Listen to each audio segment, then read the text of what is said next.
Durante la Guerra Civil Española, la ciudad de Guernica es bombardeada por militares alemanes enviados por Hitler en apoyo al dictador Francisco Franco. Poco después, Picasso comienza a pintar la tragedia en la pintura que se convertirá en una de las obras de arte más importantes del siglo XX, el Guernica. El dirigible Hindenburg, de 245 metros de longitud y orgullo de la Alemania nazi, explota justo cuando va a tomar tierra en Nueva York. Perecen 36 de los 97 pasajeros y 22 miembros de la tripulación. Se cree que el accidente se debió a una tormenta eléctrica que encendió el gas. Argentina campeón tras batalla campal con los brasileños. Récord de participantes para la 14ª edición del Campeonato Sudamericano en Buenos Aires, donde además de la presencia de uruguayos y brasileños, despertaba gran expectativa Perú por su destacada actuación en los Juegos Olímpicos de Berlín, en los cuales literalmente le habían robado su pase a semifinales. Por primera vez, entonces, 6 selecciones decían presente: Argentina, Brasil, Uruguay, Chile, Paraguay y Perú. Solo Bolivia, de los países que ya habían concurrido, había desistido a última hora. Como hecho curioso, el torneo abarcó 2 años diferentes al jugarse entre finales de 1936 y principios de 1937, pero las novedades no terminaban allí, pues por primera vez en su historia se realizaron juegos nocturnos, con lo que se buscaba evitar las altas temperaturas del verano porteño y a la vez garantizar la asistencia de los espectadores. Esta decisión contó con la oposición de chilenos, peruanos y paraguayos, que aducían que la falta de costumbre de sus jugadores para jugar con luz artificial los colocaba en franca desventaja. 3 estadios se utilizaron en el evento, aunque hay que hacer la salvedad de que los de River Plate y Boca Juniors solo albergaron un partido. El gran escenario fue el de San Lorenzo, conocido como el Wembley porteño por su estructura similar a la de los estadios ingleses. El gasómetro de Boedo era el de mayor capacidad, además del más vistoso y cómodo.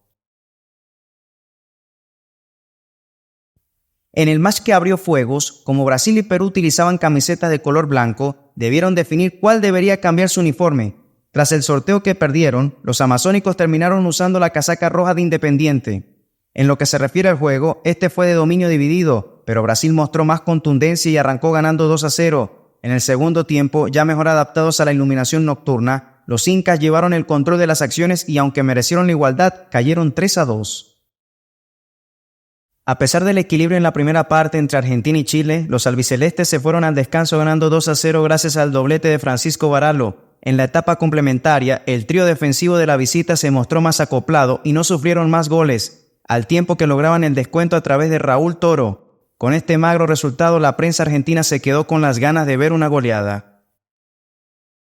Uruguay, que estaba en medio de un proceso de recambio, otra vez chocó contra un fantasma con bastones rojos en su casaca, Paraguay, con el cual perdió 4-2. La derrota del que se creía sería el rival a pelear el título llevó al delirio a la hinchada argentina. La revista El Gráfico tituló respecto a la hazaña de los guaraníes: los uruguayos se olvidaron que se enfrentaron con los vencedores del Chaco y Mundo Uruguayo le asignó un carácter de catástrofe al resultado. Nuevamente 2 selecciones, en este caso Brasil y Chile, compartían el color de la camiseta y como calcada la situación ya vivida, en el sorteo Brasil perdía y debía utilizar una casaca prestada. Esta vez los brasileños se pusieron la de Boca Juniors y con la azul y oro protagonizaron un electrizante partido con los chilenos, que en la primera parte ganaron con un inusual score de 5-3. Los amazónicos aprovecharon al máximo la deficiente iluminación de la cancha de Boca y la falta de experiencia para desenvolverse con luz artificial del arquero Luis Cabrera, quien arguyendo que no veía nada, fue reemplazado por Eugenio Soto en la segunda parte. El partido concluyó 6-4 a favor de los brasileños. En el resultado, los uruguayos se rehabilitaron ante los peruanos, pero sin despejar las dudas que despertaron tras caer ante los guaraníes, pues en el balance general no pudieron superar a la escuadra inca, que según la prensa hizo méritos para tener mejor suerte. Nuevamente destacaba por los charrúas Severino Varela, quien anotó su segundo doblete. Tras el debut triunfal de ambos, Argentina y Paraguay se enfrentaron en medio de una gran expectativa. Sin embargo, desde el mismo inicio los albicelestes abrumaron a su rival, pues a los 8 minutos vencían 2-0 y lograron un gol más antes de irse a las duchas. La superioridad del local continuó en la etapa complementaria y en la goleada 6-1 destacó Alberto Sosaya con un hat-trick. 7 veces se habían enfrentado Uruguay y Chile y en todas habían salido ganadores los charrúas, pero estos antecedentes quedaron atrás cuando los australes vencieron con un categórico 3-0 a la escuadra uruguaya, con Raúl Toro confirmando sus dotes de goleador al anotar en 2 ocasiones. El triunfo fue más que merecido ante un Uruguay que al verse superado recurrió al juego brusco y producto de ello a los 85 minutos Juan Emilio Piris se convirtió en el primer expulsado en un sudamericano cuando el árbitro argentino Bartolomé Macías lo echó tras una durísima falta a Moisés Avilés. Media hora duró la paridad entre un Brasil que jugaba mejor y Paraguay, hasta que Patesco tras gran corrida abrió el marcador. Un gol más antes de terminar el primer tiempo definió el partido, porque en el complemento el desmoralizado conjunto guaraní fue apabullado por los brasileños, superiores individual y colectivamente durante todo el match, lo que se vio reflejado en el 5-0 final. A pesar de las bajas, Perú comenzó dominando y generando las mejores situaciones ante Argentina, que terminó la etapa inicial nivelando las acciones. A los 10 minutos del complemento, tras un disparo del gaucho Carlos Peuchele, que se estrelló en el palo y provocó un despeje fallido de un defensor, tomó el rebote Alberto Sosaya y convirtió el único gol del partido.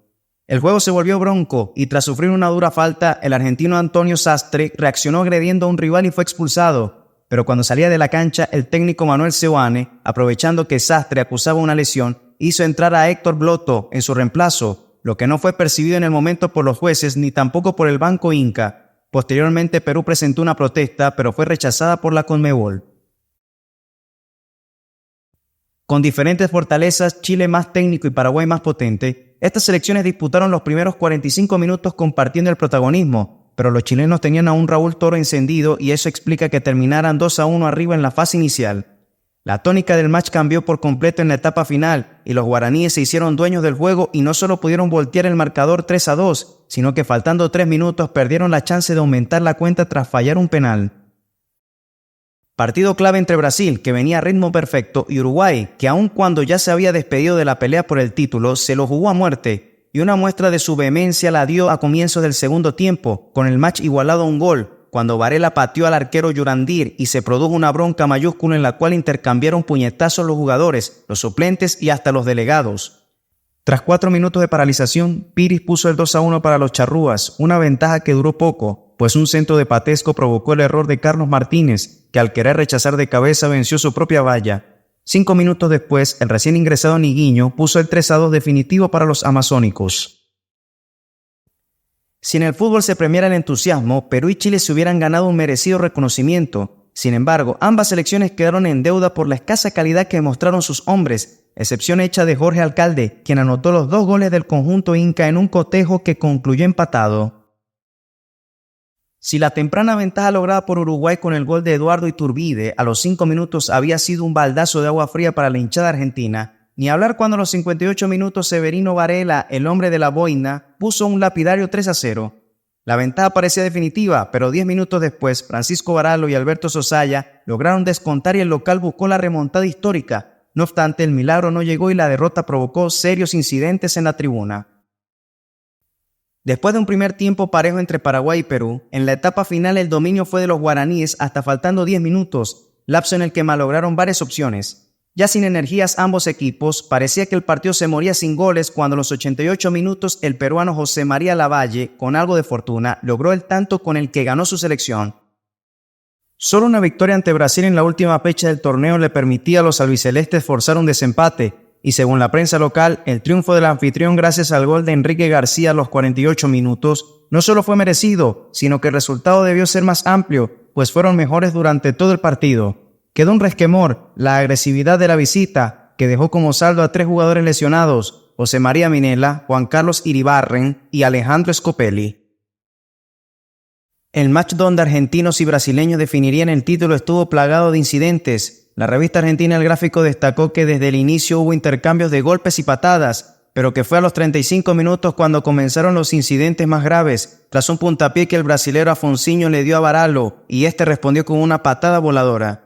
A partir de allí, el partido se transformó en una exhibición de lucha libre y boxeo donde los brasileños llevaron la peor parte, pues también sufrieron las agresiones de algunos hinchas que invadieron la cancha y los obligaron a abandonar el campo. Por su parte, el diario carioca A Gaceta, al describir las agresiones, dice que los futbolistas argentinos practicaron entradas violentas contra los brasileños, algunos de los cuales fueron agredidos por la propia policía. Y al referirse a lo deportivo, en lo que ellos bautizaron como o jogo da vergonha, comentan que su línea de ataque no rindió debido a que todos estaban destrozados por la brutalidad de los locales. Para dar una idea del escándalo en el que ninguno de los dos equipos estuvo libre de pecado, el encuentro sufrió una paralización de 50 minutos. En el entretiempo, entre los rivales hubo un pacto de no agresión, aun cuando las entradas duras siguieron, pero la tensión era tanta que el árbitro uruguayo Luis Ángel Mirabal decidió terminar el partido 4 minutos antes del tiempo reglamentario. No obstante, esta era simplemente una tregua, pues como estaban igualados sin goles, debieron jugarse 2 tiempos suplementarios, donde tampoco faltaron las brusquedades y la amenaza de retiro de los visitantes. En el primero de ellos siguió la paridad, pero en los últimos 15, un pibe de 18 años, Vicente de la Mata, entre los 109 y 112 minutos, logró los goles que le dieron el quinto título a los locales cuando ya eran cerca de las 3 de la mañana del 2 de febrero. Una victoria justa en lo futbolístico, pero llena de observaciones. Aunque usted no lo crea, tras el pitazo final algunos jugadores brasileños se unieron a los albicelestes en la vuelta olímpica en medio de los aplausos del público. Pero por supuesto ese gesto de reconciliación no impediría el nacimiento de una rivalidad encarnizada entre argentinos y brasileños. Raúl Toro, el Romario chileno. El hombre gol o el maestro, así llamaban a Raúl Toro, de quien dicen tenía una técnica nunca vista en las canchas chilenas. El diario argentino La Nación lo definió de esta forma: juega bien en la pelota, acusa astucia dentro del área peligrosa, utiliza buena puntería y apreciable violencia en los remates.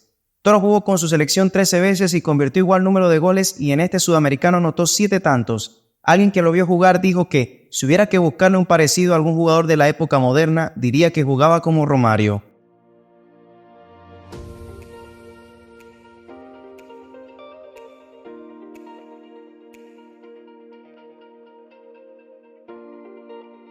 Suscríbete y disfruta de nuestras historias.